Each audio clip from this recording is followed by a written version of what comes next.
Next question, question number 18। अच्छा question है, again जेडबलई mains and NEET level question. I think जेडबलई का पीवाईक्यू है ये। Four electric charges plus q minus q minus q plus q minus q and minus q are placed at the corner of a square of side 2L। तो side length is 2L। The electric potential at point A midway between the two charges plus Q and plus Q is। तो आपको electric potential पूछा है A point पे। Question is very simple. Actually question orally भी solve हो सकता है। Option number C आएगा। तो सी कैसे आएगा वो देख लो, and then you will understand how you can solve this directly give answer to this question. तो सबसे पहले द डिस्टेंस मतलब the length of side is how much? 2। ये है 2L। Now if this is 2L, how much will be this L? तो ये आ जाएगा L और ये भी हो जाएगा L। तो ये डिस्टेंस आ गया आपका L। This is also L। आपका पूछा है potential at mid point A। तो आपको पोटेंशियल पूछा है मिड पॉइंट पे। ये है चार्ज नंबर 1, ये है चार्ज नंबर 2, ये है चार्ज नंबर 3, ये है चार्ज नंबर 4। नंबरिंग आपको जैसा भी करना है 1 2 3 4 1 2 3 4 जैसे आपको करना है वैसे clockwise anti clockwise up to you. तो total potential at point A will be potential at A due to charge 1 plus due to charge 2 plus due to charge 3 plus due to charge number 4। तो V1 plus V2 plus V3 plus V4। और आपको पता है potential होता है 1/4 pi epsilon 0 Q by R। तो सब में 1/4 पाई एप्सिलॉन 0 आएगा। Q बाय R हर किस में आएगा? तो Q1 by R1 plus Q2 by R2 plus Q3 by R3 plus Q4 by R4 plus Q4 by R4। तो 1/4 पाई एप्सिलॉन 0 Q1 कितना है? Plus Q R1 what is distance N। Q2 is minus Q R2। अब main है R2 distance find करना। R2 मतलब ये distance, right. ये 12 था ऊपर, ये L है तो ये √5L आएगा, पाइथागोरस थ्योरम। ओके, तो ये √5L आएगा। तो ये आ जाएगा √5L प्लस मतलब minus Q upon same √5L, क्योंकि इसका भी डिस्टेंस कितना है √5L। तो ये भी आ जाएगा √5L। तो R3 is also √5L plus Q upon L। तो ए जो पॉइंट था वहां से दो चार्जेस L डिस्टेंस पे थे और दो चार्जेस √5L डिस्टेंस पे थे। तो you have Q by L 2 bar and minus Q by √5L 2 bar. तो L 2 बार और √5L 2 bar. Q by L मतलब Q पॉजिटिव, और जहां पे √5L है वहां पे चार्ज क्या है? नेगेटिव है। अब कुछ नहीं है, सबको ऐड करो, हो गया। तो 1/4 pi epsilon 0 Q by L 2 bar है और माइनस Q बाय √5L भी 2 बार है। 2 बार है ना? यस। तो 2Q बाय L कॉमन, तो 1/4 pi epsilon 0 2Q by L is common 1 - 1 by √5। तो ऐसा आंसर होना चाहिए option number C.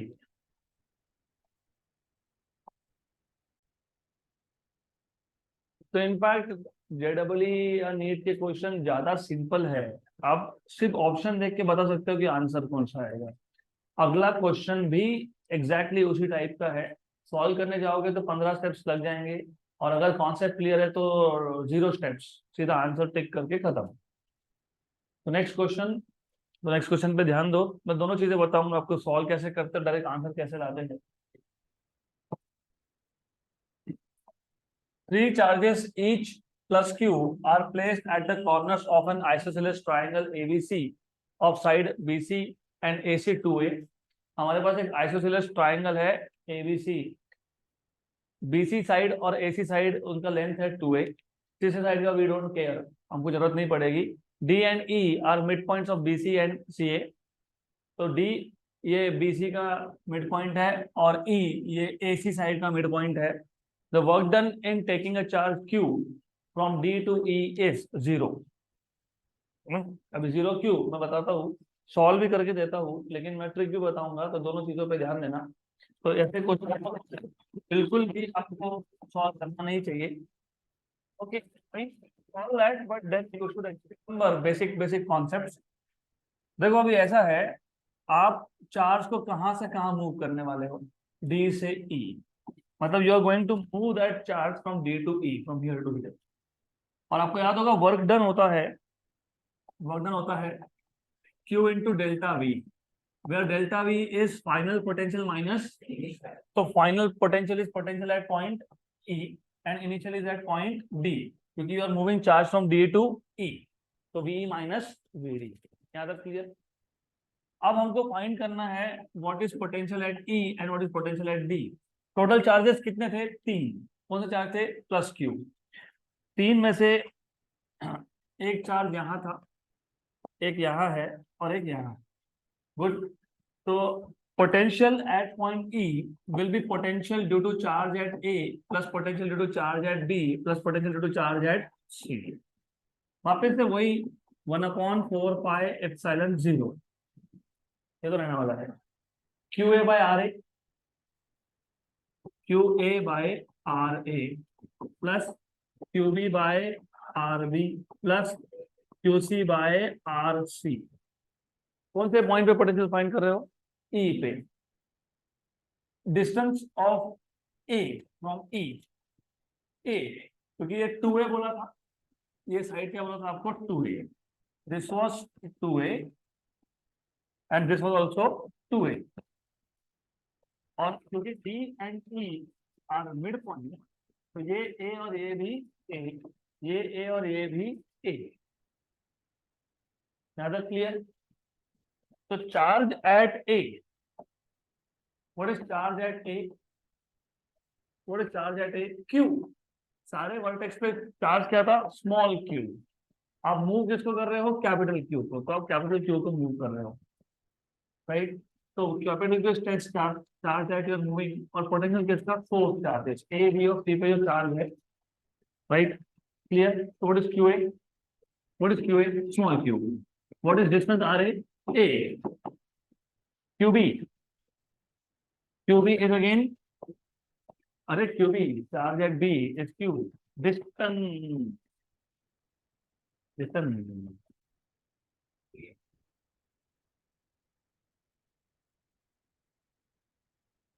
Distance.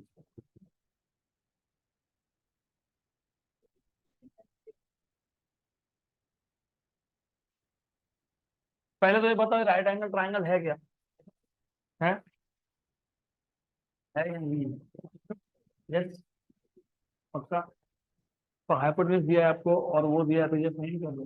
√3a, तो ये डिफरेंस कितना आ गया? √3a। सही है, √3a। तो यहाँ क्या लिखोगे? क्या लिखोगे यहाँ पे? Plus QC RC। What is QC? Q। What is RCA? तो Q बाय A। गुड। तो ये आ जाएगा 1/4 pi epsilon 0। Q by A common, 1 और 1 2 प्लस 1/√3, बस इतना ही लिखना। ये है potential at point E।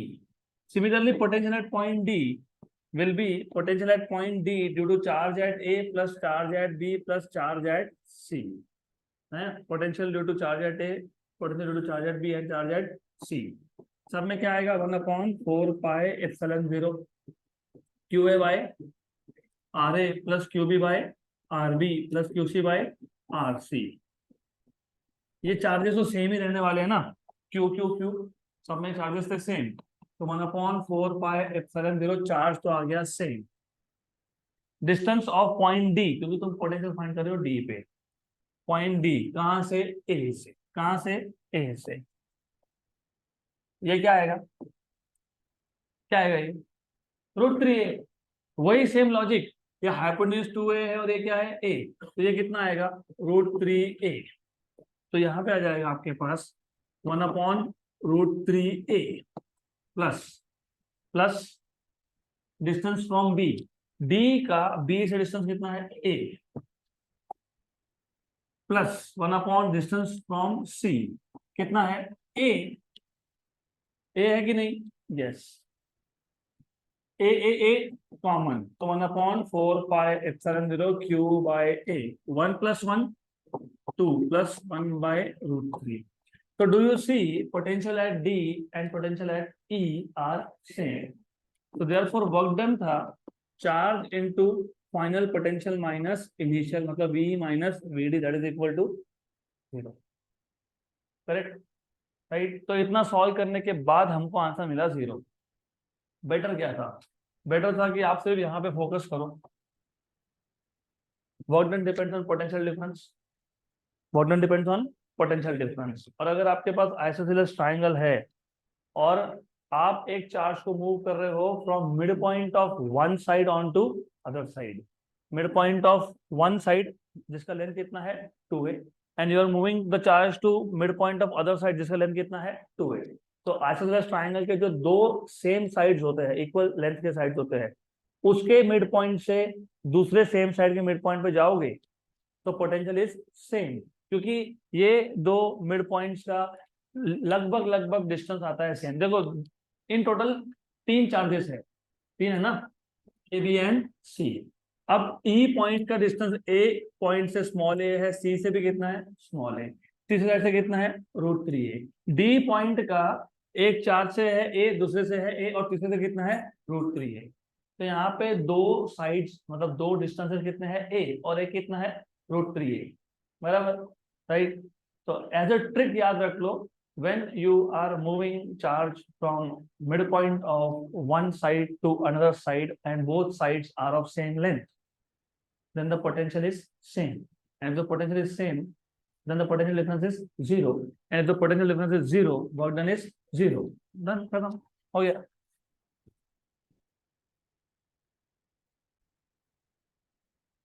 So in this case we had potential at D and potential at E same, and hence work done was 0 because these 2 points are equipotential points. But remember as a trick है ये, isosceles triangle के दो same sides के mid point अगर आप बात करोगे तो उन दो सेम साइड के मिड पॉइंट से पोटेंशियल सेम होता है, प्रोवाइडेड तीनों वर्टेक्स पे चार्ज सेम होना चाहिए। ए बी और सी तीनों पे चार्ज क्या था सेम, अगर चार्ज सेम नहीं हुआ तो पोटेंशियल सेम नहीं होगा, you need to remember that. अगला क्वेश्चन, और अगला क्वेश्चन हमने उस टाइप का क्वेश्चन सॉल्व किया है, मैंने आपको बताया था कि सीईटी में वो जो क्वेश्चन था 2020 में पूछा था, और वही क्वेश्चन जेडबलई का पीवाईक्यू ऐसा बताया भी था आपको मैंने, सेम क्वेश्चन वापस कर लेंगे, doesn't matter. A series combination of n1 capacitors each of value C1, series combination of n1 capacitors मतलब इक्विवेलेंट कितना आएगा C1/n1 is charged by a source of potential difference 4 volt 4V, वहां पे शायद 3V था सीईटी के question में। when another parallel combination of n2 capacitors each of value C2, तो C पैरेलल कितना होगा n2 C2, right, is charged by a source of potential difference V volt। तो यहाँ पे ये जो है ये V volt है, it has the same energy stored in it, मतलब सीरीज कॉम्बिनेशन में और पैरेलल कॉम्बिनेशन में energy stored is same. The value of C2 in terms of C1, वहां पे value of C1 in terms of C2 था। Look same question से थोड़ा सा चेंज किया, तो energy stored in series combination and energy stored in parallel combination is same. तो do you remember what is the formula for energy stored? हाँ, half CV square, energy stored in series in parallel are same, so half CS VS square equal to half CP VP square, half हो गया cancel, CS is C1/n1, VS is 4V, CP is N2 C2 and this is V square। तो आ जाएगा C1/N1 16V² equal to N2 C2V²। V² हो जाएगा cancel. तो C2 मिल गया आपको, हो गया C2। तो C2 equal to 16C1/N1 into N2। Option number D.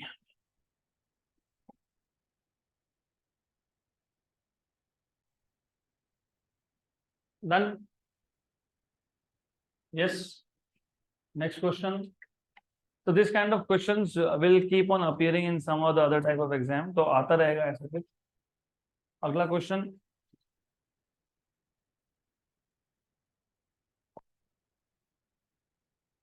This is a very very good and very very easy question. ये क्वेश्चन नीट में आया है। नीट में आया तो मैंने बताया था आपको कि नीट में क्वेश्चन जो आते हैं नॉर्मली कॉन्सेप्ट बेस्ड होते हैं। तो ये सॉल्व करना नहीं है, आपको डायरेक्टली आंसर मिल जाएगा इसका। A thin conducting ring of radius r is given a charge plus q। हमारे पास एक ये सर्कल जो दिख रहा है वो एक रिंग है, thin conducting ring of radius r। इसका रेडियस r है और इस पर चार्ज कितना डाल दिया हमने, q। तो तुमने इसके ऊपर चार्ज अगर दिया है तो वो चार्ज जो है वो पूरा स्प्रेड हो जाएगा। तो ऐसा हो जाएगा, this is what you will have. Good. और पॉजिटिव चार्ज है, याद रखना, काम में आएगा। Electric field at centre O of the ring due to the charge on the part A K B. मतलब ये जो पार्ट है A K B, इस पार्ट का electric field at the centre is E। Well by the way, charge क्या है, positive. Positive charge का electric field का डायरेक्शन क्या होता है, अवे। तो ये जो आपके पास A K B इतना जो पार्ट है, इसका सेंटर पे जो इलेक्ट्रिक फील्ड होगा ओ पे, वो क्या आएगा, अवे। इलेक्ट्रिक फील्ड कहाँ पूछा है, सेंटर पे, तो वो क्या आएगा, अवे। तो यहाँ पे दिखा रहा हूं मैं ऐसा। तो ये किसका इलेक्ट्रिक फील्ड है, A K B का। अब जरूरी है कि यहाँ दिखाना नहीं, क्योंकि vectors you can move anywhere you want provided you're not changing direction and magnitude। तो अब ऐसा भी दिखा सकते हो, doesn't matter, that is okay। अब ऐसा भी दिखा सकते हो, कोई दिक्कत नहीं है, यहाँ दिखा सकते हो। यहाँ दिखाओ, यहाँ दिखाओ, इज द सेम थिंग। यहाँ तक क्लियर, गुड। अभी आगे क्या बोला है, the electric field at the centre due to the charge on the part A C D B। तो ये जो A C D B part है, A C D B part है, इस पार्ट पे, इस पार्ट पे जो चार्ज है उसकी वजह से जो इलेक्ट्रिक फील्ड है सेंटर पे, वो क्या होगा। फर्स्ट ऑफ ऑल क्वेश्चन समझ में आया क्या। एक रिंग था, रिंग पे हमने पॉजिटिव चार्ज डाल दिया Q, कैपिटल Q। और हमने दो पार्ट बना लिए, एक है A K B, एक है A C D B। तो A K B इसका इलेक्ट्रिक फील्ड सेंटर पे है E। तो A C D B इसका इलेक्ट्रिक फील्ड सेंटर पे कितना होगा।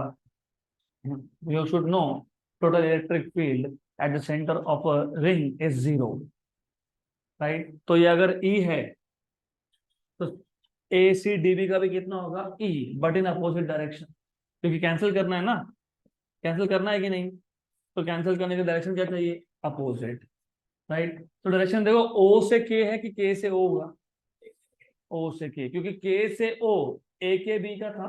तो A C D B का क्या होगा, O to K। देख लो कहां पे, option D, E along OK। Nothing to solve, simple question था। तो this is what you should be knowing. Centre of the ring पे what is total electric field, 0। तो A K B का अगर E है फ्रॉम K to O, तो A C D B का भी E होगा फ्रॉम O to K। हो गया, डन, खत्म, गुड। अगला question, I told you there is nothing to write, कुछ नहीं है इसमें।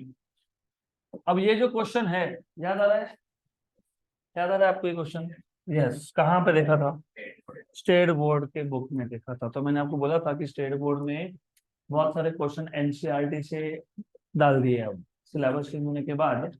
तो ये क्वेश्चन हमने ऑलरेडी सॉल्व किया है, ऑप्शन नंबर सी है, फिर भी वापस कर लेंगे एक बार। Charges plus Q and minus Q are placed at point A एंड B रिस्पेक्टिवली। तो यहाँ पे प्लस Q चार्ज है, यहाँ पे माइनस Q चार्ज है। Which are at a distance of 2L apart. तो इन दोनों में डिस्टेंस आपको दिया हुआ है 2L, तो ये डिस्टेंस है 2L, ये टोटल डिस्टेंस 2L है, राइट। देन आगे बोला है C is mid point between A एंड B।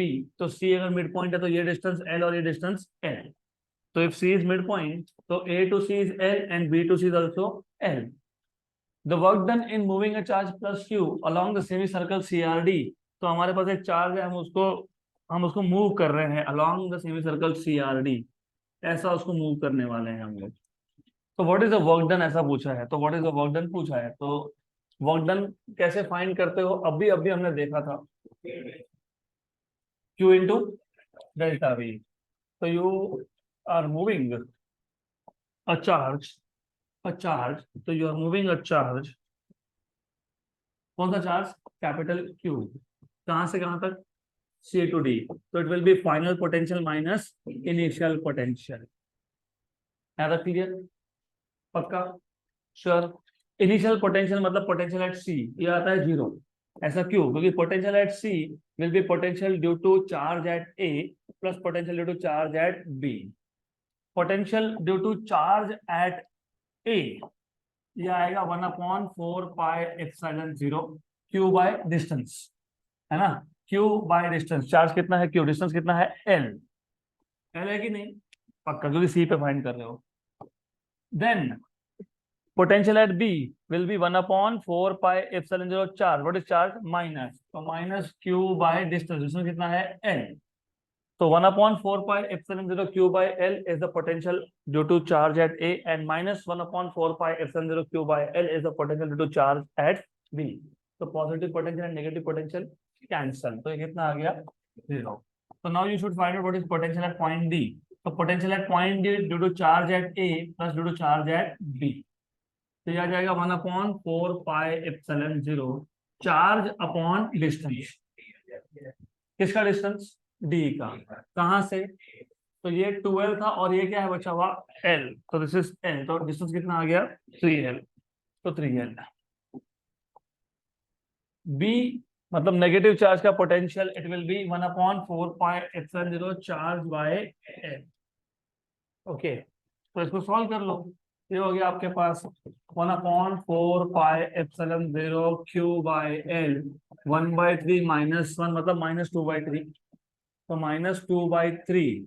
ओके, तो -2/3 1/4πε0 Q बाय L, 1 and 2 तो ये हो जाएगा 6। तो you have -1/6πε0 Q by L। And work done था, क्या था वर्क डन, क्या था, charge into VC VD minus VC। तो charge Q, what is VD, minus 1/6πε0 Q by L and VC is 0। तो आ जाएगा minus capital Q small q 6πε0 into L। तो यही तो था option number C।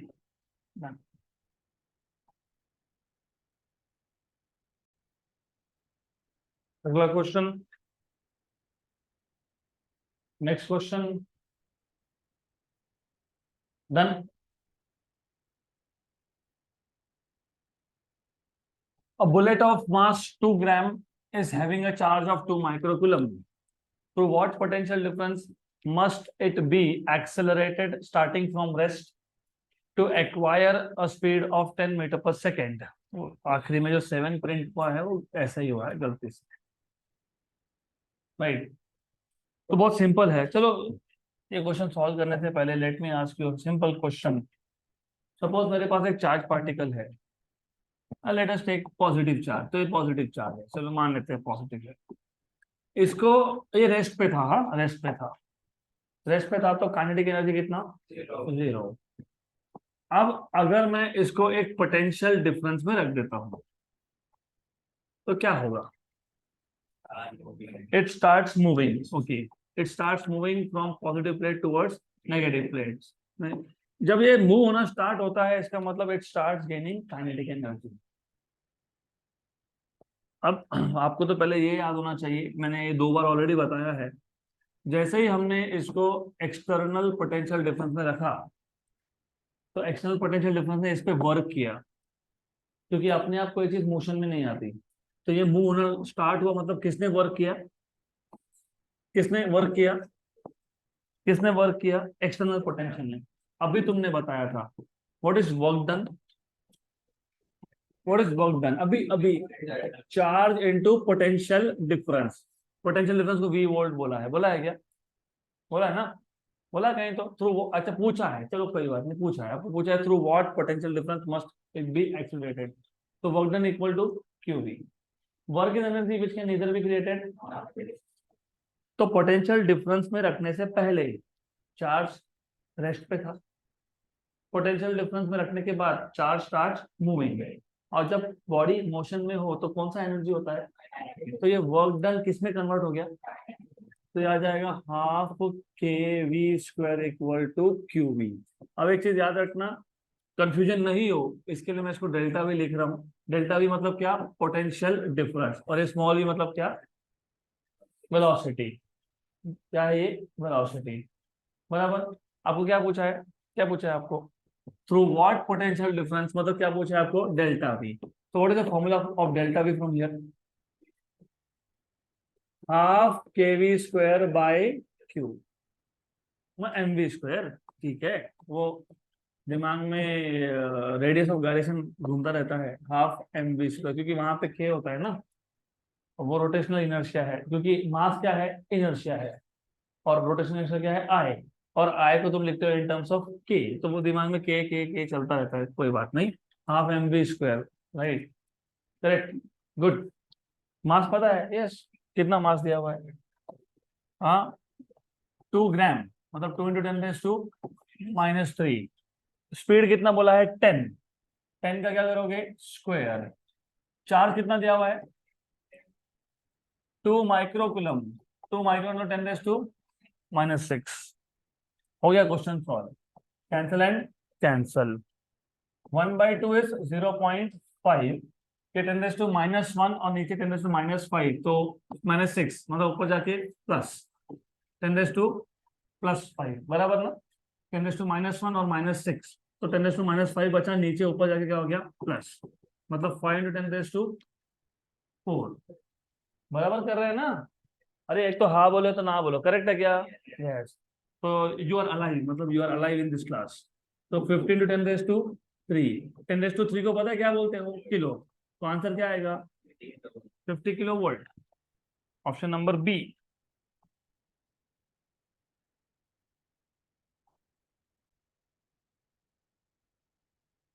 Next question, अगला क्वेश्चन, वेरी गुड। यार ये क्वेश्चन सॉल्व करने के लिए एक छोटा सा प्रॉब्लम है, प्रॉब्लम ये है कि जो अगला आने वाला चैप्टर है करंट इलेक्ट्रिसिटी, उसमें एक कॉन्सेप्ट है व्हीटस्टोन्स नेटवर्क, तो पहले वो लगता है, बाद में क्वेश्चन सॉल्व होता है। लेकिन मैं आपको अभी बता दूंगा कि क्वेश्चन सॉल्व कैसे करना है, तो थोड़ा कॉन्सेप्ट भी समझ में आ जाएगा, तो ठीक है, कोई बात नहीं, even if you don't know Wheatstone's network that is fine, सिर्फ जो मैं बोल रहा हूँ अच्छे से सुन लेना। वेल, इसको सॉल्व करने से पहले और एक चीज पता होनी चाहिए, wind always flows whenever there is pressure difference from higher pressure region to lower pressure region. Heat always flows when there is temperature difference from higher temperature to lower temperature. Current always flows when there is potential difference from higher potential to lower potential. इसका मतलब अगर 2 point में potential का difference है ही नहीं तो current flow होगा क्या, नहीं, ये याद रखना, बस इतना इसके लिए चाहिए। What is the effective capacitance between points X and Y, X और वाई इन दोनों पॉइंट्स में इफेक्टिव कैपेसिटेंस कितना है, ऐसा आपको पूछा है। तो अब सबसे पहले हम लोग एक काम करेंगे, इस सर्किट को पहले मॉडिफाई कर लेंगे। तो मॉडिफाई कैसे करते हो वो इंपॉर्टेंट है यहाँ पे। तो अब first of all you have to identify, identify कितने कैपेसिटर से, पहले बताओ, 1 2 3 4 और 5, 5, 5 में से एक कैपेसिटर ए और सी के बीच में है, एक कैपेसिटर ए और बी के बीच में है, एक कैपेसिटर बी और सी के बीच में है, एक कैपेसिटर सी और डी के बीच में है, एक कैपेसिटर बी और डी के बीच में है। मतलब पांचों के पांचों ना सीरीज में है ना पैरेलल में है। One is between A C, one is between B C, one is between B D, one is between C D, one is between A B. Right, correct, clear है तक, पक्का। और x पॉइंट जा रहा है a के बाद और y जा रहा है d के बाद। तो सबसे पहले there is a trick that you should know. ये a और ये d। तो सबसे पहले यहां से स्टार्ट करना। a से जा रहा है x की तरफ और यहां जा रहा है y की तरफ। तो this is x, this is a, this is which point d and this is which point y. Good.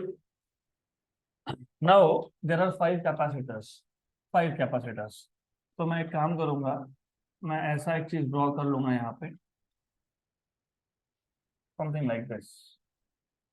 Okay, ऐसा कर लेंगे। अब कर लेना इमेजिन इसको। Okay, done. राइट, इसको हम लोग बोलते हैं व्हीटस्टोन्स नेटवर्क। क्या बोलते हैं इसको? व्हीटस्टोन्स नेटवर्क। पर एक कंडीशन होता है, व्हीटस्टोन्स नेटवर्क में नॉर्मली यहाँ पे एक रेजिस्टेंस होता है, यहाँ पे रेजिस्टेंस होता है, यहाँ एक रेजिस्टेंस होता है, यहाँ एक रेजिस्टेंस होता है, यहाँ पे भी एक रेजिस्टेंस होता है। हमारे पास रेजिस्टेंसेस नहीं है, हमारे पास कौन है? कैपेसिटर। तो we will not draw resistances but we will draw capacitors. 1 2 3 4 और 5। राइट, तो डायग्राम कैसे ड्रॉ करते हैं वो भी सिंपल है, एक्सट्रीमली सिंपल, सिर्फ थोड़ा सा ध्यान देना पड़ेगा। तो 5 कैपेसिटर तो है, तो ये 5 कैपेसिटर है यहाँ पे। There is no problem with number of capacitors, there are 5 capacitors, fine.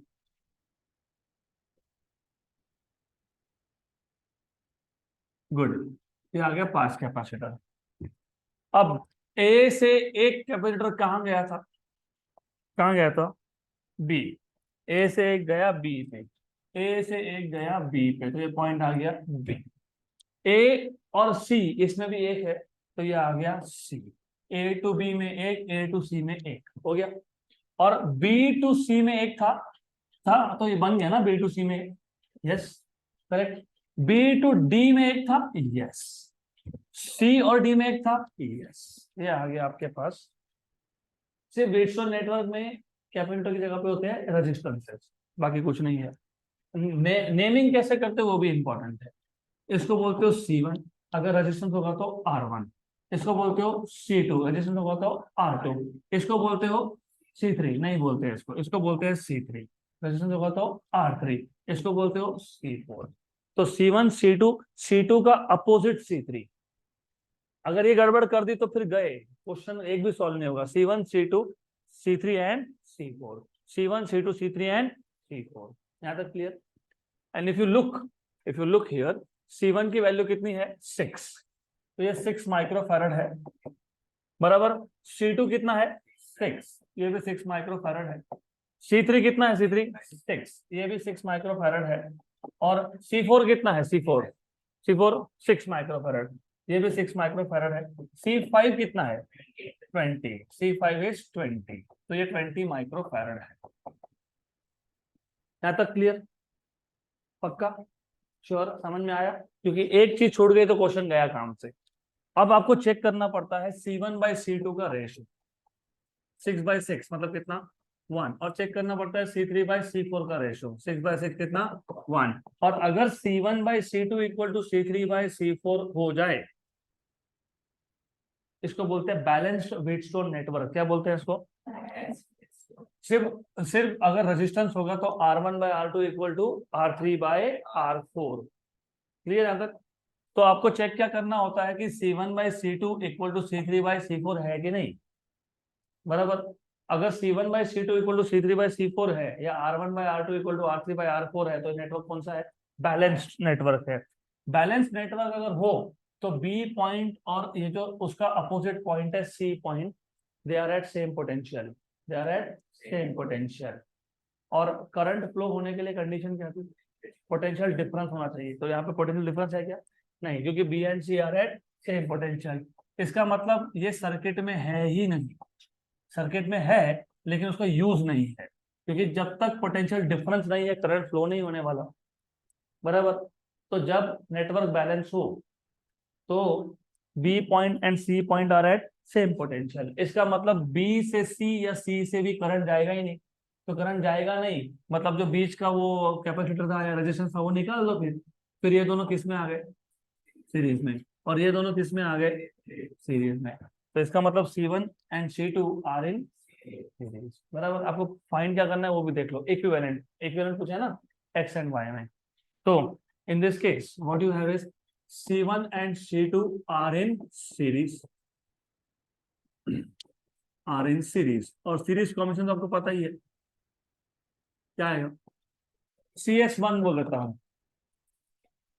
C1 into C2 upon C1 plus C2, सही बात है लेकिन दोनों सेम वैल्यू है ना। C/2, C की वैल्यू कितनी है 6, तो 6/2 मतलब 3 माइक्रोफैरड आ गया answer, answer 6 microfarad. So C3 and C4 are also in series, are in series. इसको बोल दूंगा CS2, और ये भी क्या आएगा 6/2, ये भी कितना आएगा। अब मेरे को बताओ CS1 and CS2 they are in parallel, तो CS1 and CS2 are in parallel. तो अगर दे आर इन पैरेलल तो फाइनल इक्विवेलेंट मतलब equivalent between x and y it will be CS1 plus CS2 that is equal to 3 plus 3 that is equal to 6 microfarad, बराबर हो गया। अब question ये है कि इतना भी क्यों सॉल्व करना है, नहीं करना है। तो एक बार सिर्फ आपने ये डायग्राम से ये डायग्राम पे आ गए, from this to this do you see C1 C2 C3 C4 are same values. जब ऐसा होता है तो बैलेंस होता है बाय डिफॉल्ट, और जब बैलेंस होता है तो बीच का लेना ही नहीं पड़ता है, लेना पड़ता है क्या, नहीं। और चारों की वैल्यू क्या है सेम, तो जब चारों की वैल्यू सेम हो और बैलेंस नेटवर्क हो तो resultant is that value itself, कितना वैल्यू था 6।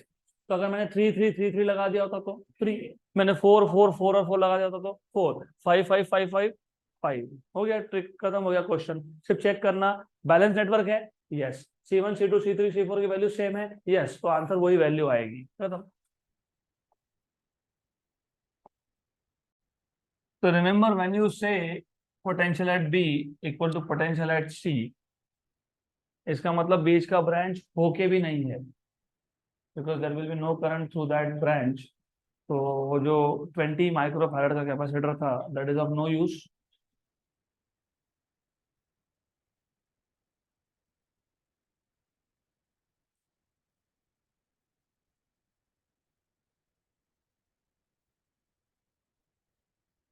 Quick quick quick,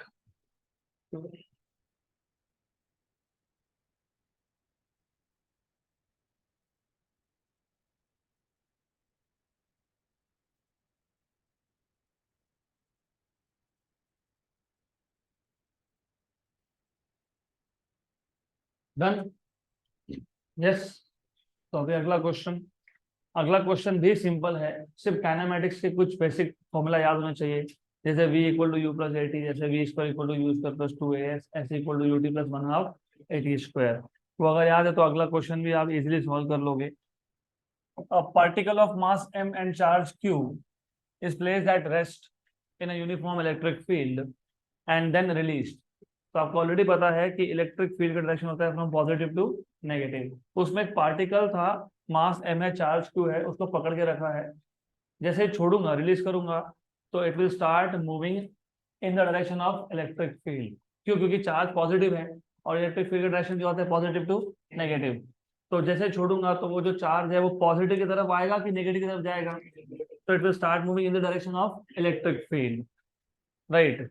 the kinetic energy attend by the particle after moving a distance y is, तो डिस्टेंस y ट्रेवल करने के बाद काइनेटिक एनर्जी कितना होगा, तो हाफ mv² होगा।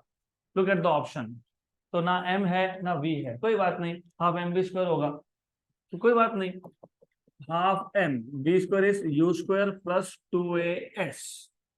लेकिन आपको बोला है इनिशियल वेलोसिटी कितना है, 0 है, तो u इक्वल टू कितना है, 0 है, बराबर ना।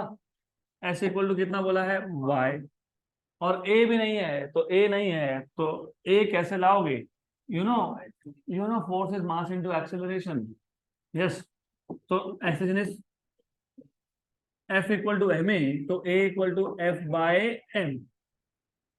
बराबर. तो छोटे छोटे चीजें याद होनी चाहिए. तो you will have kinetic energy equal to, इसके लिए ऑप्शंस पे हमेशा ध्यान दोगे, क्या क्या ऑप्शन में है वो देखना पड़ेगा. Half m, u square is 0, 2as, 2a, what is a, f by m, what is s, y, s equal to y है ना. यस. तो आ गया. आ गया. अब ये भी नहीं मिलेगा ऑप्शन में, तो ये आ जाएगा हाफ m और m हो गया कैंसल, 2 और 2 हो गया कैंसल, हो गया ना कैंसल. यस. तो क्या बचा, mm गया, 2 2 गया, fy. लेकिन लेकिन you don't have this in terms of Fy. What is force on a charged particle in external electric field? Q into E. Force is Q into E. तो QEY. तो कहाँ पे है QEY? Option number A. खत्म हो गया answer. Done.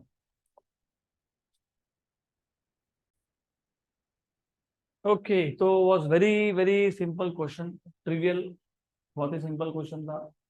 तो now let us move ahead to the next question. अगला क्वेश्चन भी सिंपल है, वही कैपेसिटर का क्वेश्चन है. तो कैपेसिटर में अगर मैं दो अलग अलग थिकनेस के स्लैब इंसर्ट करता हूँ, keeping plate area and dielectric slab area same, then they are in series. तो अगला question, for changing the capacitance of a given parallel plate capacitor, a dielectric material of dielectric constant K is used which has the same area as that of plates of the capacitor. The thickness of the dielectric slab is 3d by 4, where d is separation between the plates of the parallel plate capacitor. The new capacitance C dash in terms of original capacitance is given by the following relation. It's too simple. Question समझ में आया ना. Parallel plate में दो plates थे, उसमें आपने क्या इंसर्ट कर दिया, dielectric slab with dielectric constant K and thickness 3d by 4. तो न्यू कैपेसिटेंस कितनी बार तो हमने देखा, A epsilon 0 by d minus t plus t by k. मुझे बताओ t कितना है, 3d by 4, ऐसा क्वेश्चन ने बोला है. तो कुछ नहीं करना, वैल्यू सब्स्टिट्यूट करना. c dash equal to A epsilon 0 d minus 3d by 4 plus 3d by 4k. Okay. तो d minus 3d by 4 minus कैसे, d by 4 minus 3d, sorry plus 3d by 4k. 3 dash equal to a epsilon 0 d by 4 आ गया common, तो 1 plus 3 by k. पक्का. ये a epsilon 0 by d ये होता है c0, तो c dash equal to c0 और ये 4 गया ऊपर, तो क्या आ गया 4c0.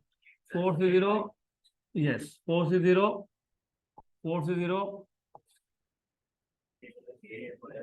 k plus 3 by k, ये k गया ऊपर. Option number 4k c0 okay upon k plus 3. This is JEE mains 2021 ये क्वेश्चन. ओके. तो ये a एप्सिलॉन 0 बाई d हमने लिखा c0, बस उतना ही है. Done.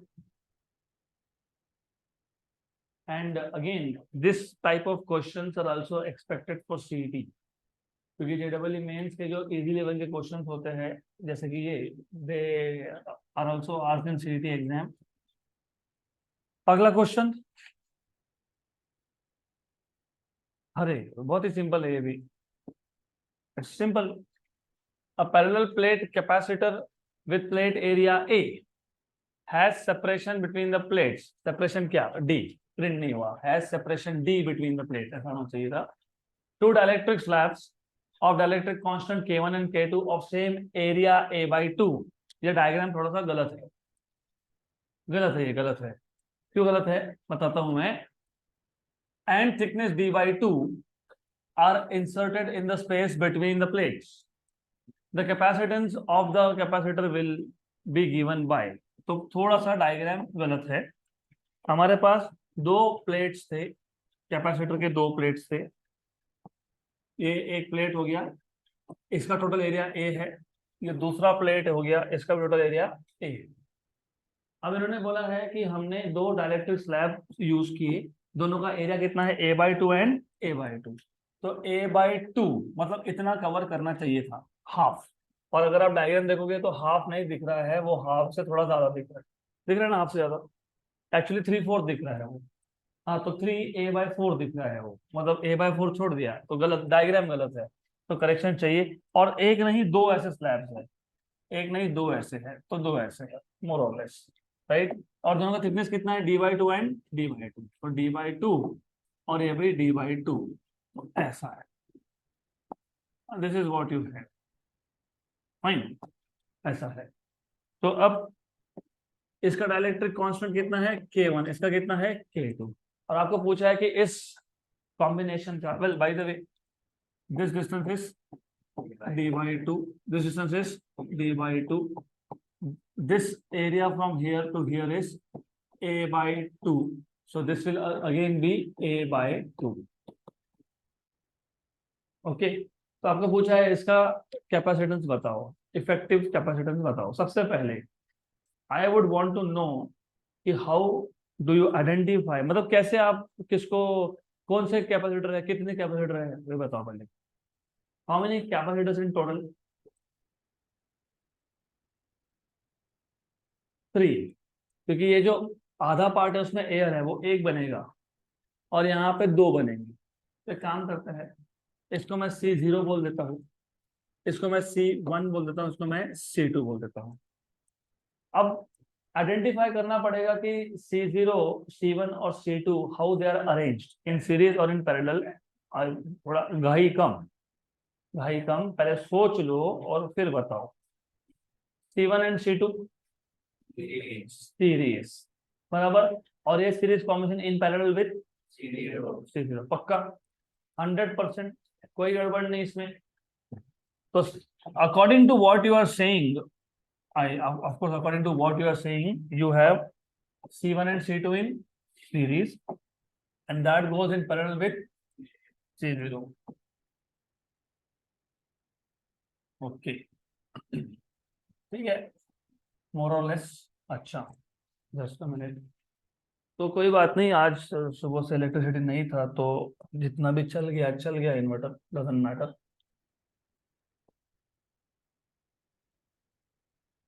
Okay fine, okay good enough, sufficient enough.